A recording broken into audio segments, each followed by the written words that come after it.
உன்னை ஆண்டவர் ஆசீர்வதிச்சிருக்கிறார், ஆனா மனசு முழுசா சந்தோஷம் இல்லைன்னு தோணும். வெளியில எல்லாம் நல்லாதான் இருக்குது, ஆனா உள்ளுக்குள்ள நிறைவு இல்லாத மாதிரி தோணும்.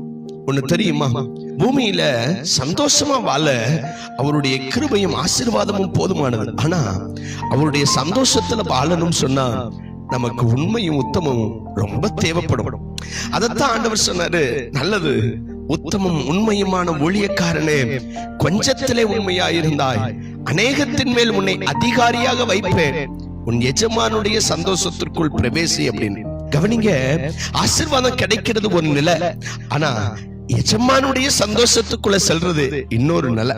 பலர் ஆண்டவருடைய ஆசீர்வாதத்தை அனுபவிக்கிறாங்க, ஆனா சிலர் தான் ஆண்டவர் இருதயத்துல தருகிற ஆனந்தத்தை சந்தோஷமா அனுபவிக்கிறாங்க. ஏன் தெரியுமா, அவங்க சின்ன காரியத்துல உண்மையா இருப்பாங்க, யாரும் பார்க்காத இடத்திலும் உத்தமமா நடப்பாங்க.